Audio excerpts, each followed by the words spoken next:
له وأشهد أن محمدا عبده ورسوله أما بعد فقد قال الله تعالى في كلامه المجيد أعوذ بالله من الشيطان الرجيم قل هل يستوي الذين يعلمون والذين لا يعلمون وقال رسول الله صلى الله عليه وسلم من يرد الله به خيرا يفقهه في الدين أو كما قال عليه الصلاة والسلام محترم حاضرين আমরা আল্লাহ সুবহানাহু ওয়া তাআলার মহান দরবারে লাখ কোটি শুকরিয়া জ্ঞাপন করছি যিনি আমাদেরকে অন্যান্য সপ্তাহে আজকেও ইসলামী সেমিনারে উপস্থিত হওয়ার তৌফিক এনায়েত করেছেন। সেজন্য সকলের উপর কিসমতে বলি আলহামদুলিল্লাহ। অসংখ্য অগণিত দরুদ ও সালাম বর্ষিত হোক প্রিয় নবী মুহাম্মদুর রাসূলুল্লাহ সাল্লাল্লাহু আলাইহি ওয়াসাল্লাম। সুবহানাল্লাহ সাল্লি আলাইহি আল্লাহুম্মা বারিক আলাইহি। প্রিয় উপস্থিতি, আজকে আমাদের ইসলামী সেমিনারের বক্তব্যের বিষয় হচ্ছে মূর্খতার পরিণাম। মূর্খতাতে কি ক্ষতি হয় এ সম্পর্কে আজকে আমাদের আলোচনা।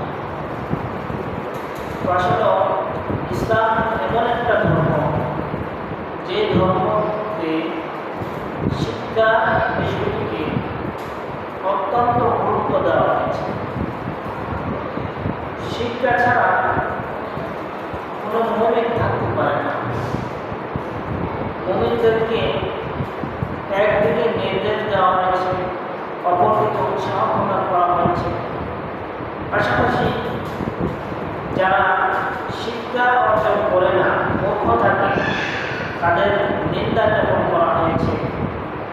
এমনকি তাদেরকে বিভিন্নভাবে ঘোষণা করা হয়েছে এবং তাদের পরিণাম যে কত ভয়াবহ সে বিষয়টি আজকে আমরা জানার চেষ্টা করব। ইসলামে একেবারে সরু যে পানি সেটি হচ্ছে বড়।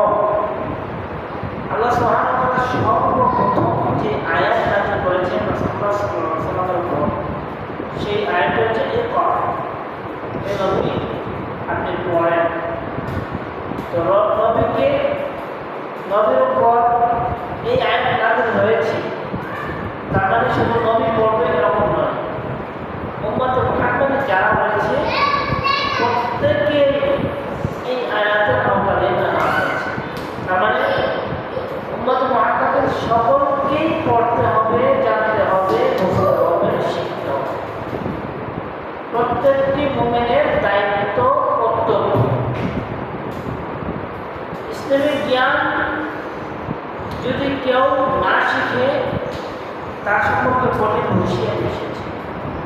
তাই আসল কোরআন সুন্নাহর আলোকে যারা শিক্ষা গ্রহণ করে না, যারা মূর্খ থাকে, তাদের সম্পর্কে কী বলা হয়েছে সেই বিষয়টি আমরা জানি। প্রিয় উপস্থিতি, আমরা ইতিপূর্বে শুনেছি সে আল্লাহ সুবহানাহু ওয়া তাআলা যারা শিক্ষা গ্রহণ করেন তাদের মর্যাদাকে অত্যাধিক উপরে তুলে দিয়েছে, তাদের মর্যাদা বাড়িয়ে দিয়েছে। যে কারণে সারা আল্লাহ সুবহানাহু ওয়া তাআলা আয়াত নাযিল করেছেন ওয়াল্লাযীনা উতুল ইলমা দারাজাত। যারা আহলে ইলম রয়েছে, যারা জ্ঞান শিক্ষা অর্জন করে, তাদের মর্যাদা অনেক অনেক বেশি। এই জন্য আল্লাহ সুবহানাহু ওয়া তাআলা আয়াত নাযিল করেছেন কুল হাল ইয়াস্তাবিল্লাযীনা ইয়া'লামুনা ওয়াল্লাযীনা লা ইয়া'লামুন। আল্লাহ তাআলা নবীজিকে লক্ষ্য করে বলেন, হে নবী, কুল আপনি বলেন, হাল ইয়াস্তাবিল্লাযীনা ইয়া'লামুনা ওয়াল্লাযীনা লা ইয়া'লামুন। যারা শিক্ষা গ্রহণ করে, যারা জানে এবং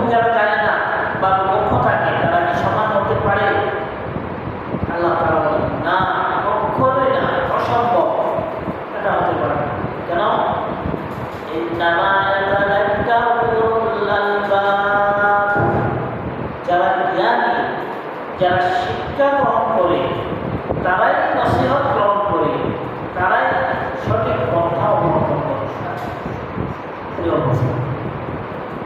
মূর্খতার একটা অভিশাপ।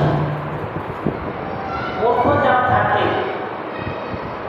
তারা কোরআন হাদিসের জ্ঞান থেকে দূরে থাকার কারণে দুনিয়াতেও ক্ষতিগ্রস্ত, আখিরাতেও ক্ষতিগ্রস্ত রয়েছে। তারা অভিশপ্ত, মালাউন। যেহেতু আল্লাহ সুবহানাহু ওয়া তাআলা এই পৃথিবীতে মানব জাতিকে প্রেরণ করার পরে ঘোষণা দিয়েছেন, ওয়ামা খালাকাতুল জিন্না ওয়াল ইনসা ইল্লা লিয়াবুদুন, আমি মানব জাতি এবং জিন জাতিকে একমাত্র আমার ইবাদতের জন্য, আমার গোলামির জন্য তৈরি। তো আমাদেরকে আল্লাহর গোলামির জন্য, আল্লাহর ইবাদতের জন্য তৈরি করা হয়েছে, সৃষ্টি করা হয়েছে। এখন কেউ যদি জ্ঞান অর্জন না করে, কেউ যদি শিক্ষা গ্রহণ না করে, কোরআন হাদিস না জানে, তো সে কিভাবে আল্লাহর ইবাদত করবে? আল্লাহর ইবাদত সে করতে পারবে। আল্লাহর ইবাদত করার জন্য এলেম দরকার, আল্লাহর হুকুম পালন করার জন্য এলেম দরকার। এলেম না থাকলে, জ্ঞান না থাকলে আল্লাহর ইবাদত করা সম্ভব নয়। তো যেহেতু আল্লাহ সুবহানাহু ওয়া তাআলা আমাদেরকে দুনিয়াতে প্রেরণ করেছেন তার ইবাদত করার জন্য, তার গোলামি করার জন্য, তার একত্ববাদের স্বীকৃতি দেওয়ার জন্য, তো সেই ইবাদতটা আমরা কীভাবে করবো, কোন পন্থায় করবো, আমাদেরকে আগে জানতে হবে, শিখতে হবে। যদি আমরা না জানি, না শিখি, মূর্খ থাকি, তাহলে একদিকে যেমন ইবাদত করতে পারবো না, অপরদিকে মূর্খ থাকার কারণে বিভিন্ন আপদ বিপদ আমাদেরকে গ্রাস করবে। কিভাবে? সামনে আলোচনা করে আমরা বুঝতে পারব। দেখেন, এক্ষেত্রে আল্লাহ রাসূল সাল্লাল্লাহু আলাইহি ওয়াসাল্লাম থেকে একটা হাদিস রয়েছে। রাসূলুল্লাহ সাল্লাল্লাহু আলাইহি ওয়াসাল্লাম বলেন, মান ইউরিদিল্লাহু বিহি খায়রান ইউফাক্কিহু ফিদ্দীন। আল্লাহ যার মঙ্গল কামনা করেন, আল্লাহ যার মঙ্গল কামনা করেন, তাকে আল্লাহ দ্বীনের জ্ঞান দান করেন। সুবহানাল্লাহ। দ্বীনের জ্ঞান দান করেন কাকে? যাকে আল্লাহ পছন্দ করেন, যাকে আল্লাহ ভালোবাসেন, যার কল্যাণ আল্লাহ চান। তাহলে বুঝতে হবে, আমি যদি মূর্খ থাকি তো বোঝা গেল আমার কল্যাণ আল্লাহ চান না। আর কল্যাণ কেন চান না? আমার কারণেই চান না। আমি কেন শিখতে আগ্রহী না, আমি কেন জ্ঞান অর্জনের জন্য চেষ্টা করি না? চেষ্টা করতে হবে। চেষ্টা করলে আমরা উপায় তৈরি করে দেবেন।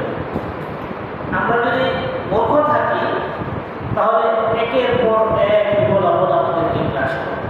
একদিকে আল্লাহর কল্যাণ থেকে বঞ্চিত হয়ে যাবে, এটা কিন্তু বড় ধরনের একটা বিপদ। আল্লাহর কল্যাণ থেকে যদি আমরা বঞ্চিত হয়ে যায় তাহলে হাসিরা দুনিয়া আল্লাহ, দুনিয়াতেও ক্ষতিগ্রস্ত, আখিরাতেও ক্ষতিগ্রস্ত। আল্লাহ যদি আমাদের কল্যাণ না চান তাহলে বোঝা গেল আল্লাহ আমাদের উপর রাগান্বিত হয়ে আছেন। আল্লাহ যদি রাগান্বিত হয়ে থাকেন তাহলে আমাদের অবস্থাটা কি হবে, পরকালের অবস্থা কি ভয়াবহ হবে, এটা আমরা